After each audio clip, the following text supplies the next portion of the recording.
Good morning विद्यार्थी मित्रों। कक्षा 12 विषय भूगोल पाठ 9 प्राकृतिक संसाधन। पिछले वीडियो में हम लोगों ने पढ़ा भूमि संसाधन से संलग्न समस्याएं। अब उसके उपायों के बारे में हम पढ़ने वाले हैं। खेती योग्य जमीन की कमी रोकने के लिए जमीन का नवसाध्य किया जाता है, जिसे बंजर की अनुपयोगी पड़ती जमीन को सुधार कर उपयोग किया जाता है। कहने का अर्थ है कि जो जमीन बंजर या अनुपयोगी हो चुकी है उसको सुधार कर फिर से खेती लायक बनाया जाए, तो जिससे जंगल की कटाई को रोका जा सकता है। दूसरा उपाय है, आज सिंचाई का आधुनिकीकरण हो रहा है। टपक या फुहारा पद्धति अमल में आ गई है। इसका उपयोग करके सिंचाई के लिए पानी का उपयोग कम करके मिट्टी की क्षारीकरण को रोका जा सकता है।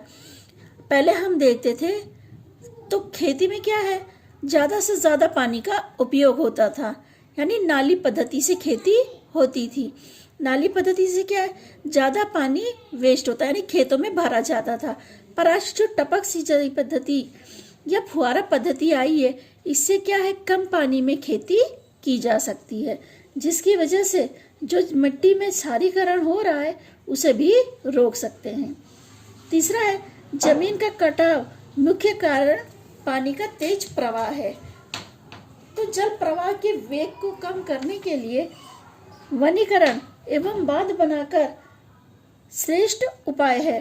अगर बांध या तालाब या सरोवर को निर्माण करके पानी को रोका जा सके तो तेज बहाव से पानी के कटाव से जो जमीन का कटाव होता है उसे रोका जा सकेगा।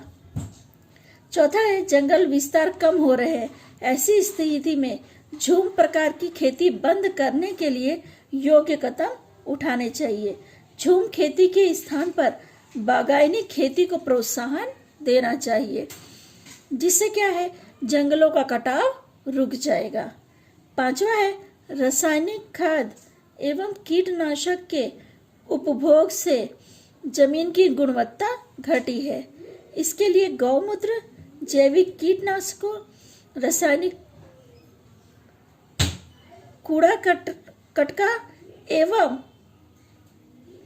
पशुओं के गोबर के खाद के रूप में उपयोग करना चाहिए।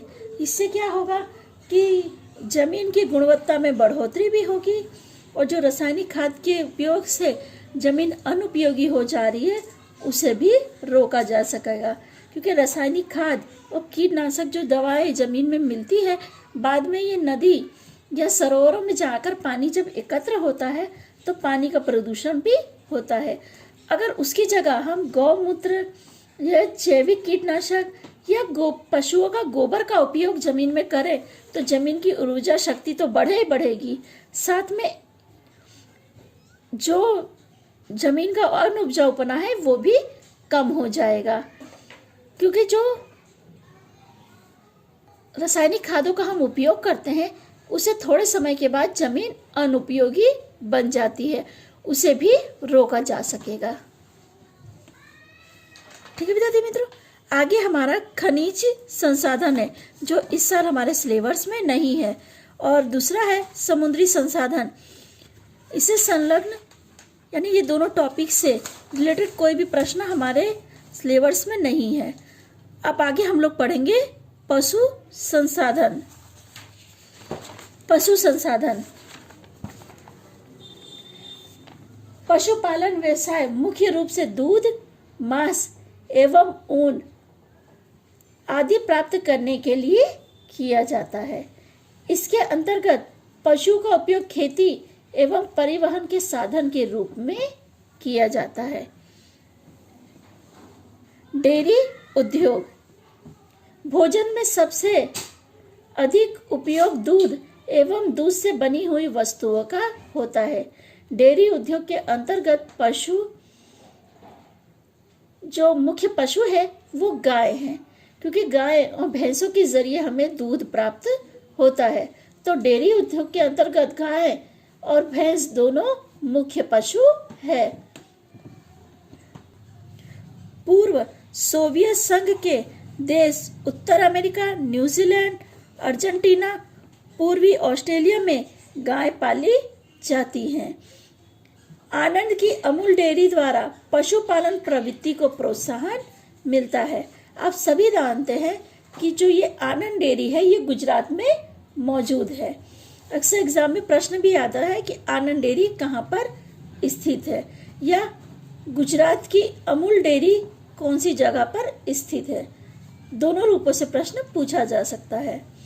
व्यापारिक रूप से डेयरी उद्योग का सबसे अधिक विकास यूएसए, पूर्वी सोवियत संघ, कनाडा, ब्राजील, अर्जेंटीना आदि देशों में मांस की सर्वाधिक मांग होने से इस उद्योग का विकास हुआ है।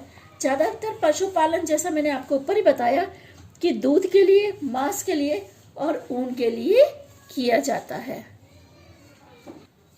मांस उद्योग शीत कटिबंध के देशों में अधिक विकसित हुआ है। यूरोपीय देश, रूस, यूएसए, चीन, कनाडा, ब्राजील, अर्जेंटीना आदि देशों में मांस की मांग अधिक होने से वहां पर ये उद्योग विकसित हुए हैं। विश्व में मांस के उत्पादन के लिए गाय, सुअर, भेड़, बकरी आदि का पालन किया जाता है। यूएसए, दक्षिण अमेरिका एवं ऑस्ट्रेलिया में वैज्ञानिक ढंग से यह उद्योग विकसित हुआ है। अगला टॉपिक है ऊन का उत्पादन। विश्व में भेड़ों की संख्या ऑस्ट्रेलिया तथा पूर्व सोवियत संघ में सबसे अधिक है। विश्व में ऊन के उत्पादन में ऑस्ट्रेलिया जो है वो प्रथम स्थान पे आता है। यहाँ पे आपका प्रश्न बनता है कि विश्व में ऊन के उत्पादन में कौन सा देश प्रथम स्थान पे आता है, तो ऑस्ट्रेलिया। मेरिनो भेड़ का ऊन उत्तम प्रकार का है। भारत में ऊन के स्वेटर, कंबल, शाल आदि बनाने के लिए जो उद्योग है वो अमृतसर, लुधियाना, श्रीनगर, वाराणसी, आगरा आदि देशों में विकसित है। समस्याएं। औद्योगिकरण तथा शहरीकरण के कारण पशुपालन व्यवसाय के लिए आवश्यक चरवाहा के विस्तार एवं गुणवत्ता में दिन प्रतिदिन कमी हो रही है। क्योंकि शहरीकरण बढ़ रहा है और औद्योगिकरण बढ़ रहा है, तो जो खेत है उनकी संख्या कम होती जा रही है, या जो घास वाले मैदान है उनकी संख्या कम होती जा रही है, जिसकी वजह से क्या है, पशुओं को चरने के लिए चारे की कमी होती जा रही है, जिसकी वजह से दिन प्रतिदिन इनकी गुणवत्ता में कमी हो रही है। पशुपालन प्रवृत्ति में पशुओं की कीमत, घास चारा तथा पशु चिकित्सा महंगी हो गई है, जबकि पशु उत्पादन की आमदनी कम मिलती है। पशुपालन व्यवसाय में जितने चाहे उतना आधुनिकीकरण नहीं हुआ है, यानी जितना सब व्यवसाय में आधुनिकीकरण देखने को मिला है उतना पशुपालन में अभी तक नहीं हुआ है। क्योंकि जैसा मैंने आपको ऊपर बताया कि घास की कीमत या पशुओं की कीमत या चारे की कीमत या चिकित्सा की कीमत इनकी काफ़ी महंगी होती है। पशुपालन व्यापारिक दृष्टि से बचत करके अधिक आय प्राप्त कर सके ऐसी स्थिति में नहीं हो सकता है, क्योंकि क्या है, आधुनिकीकरण जितना नहीं हुआ है, जैसा कि मैंने बताया कि आधुनिकीकरण कम हुआ है, तो आधुनिकीकरण कम होने की वजह से इसमें क्या है, व्यापार की दृष्टि से बचत करके अधिक आय प्राप्त कम हो रही है या आय कम प्राप्त होती है। क्योंकि पशु क्या है, इसके लिए वैज्ञानिक ढंग से पाले जाते हैं, जिसमें काफी खर्च लगता है। ठीक है विद्यार्थी मित्रों, यहाँ पे मैं अपनी चर्चा रोक रही हूँ, आगे की चर्चा हम लोग अगले वीडियो में करेंगे। मैं एक बार फिर से बता दे रही हूँ कि अपने भूगोल में 2 टॉपिक इस लेसन से काटा गया है, एक है खनिज संसाधन और एक है समुद्री संसाधन।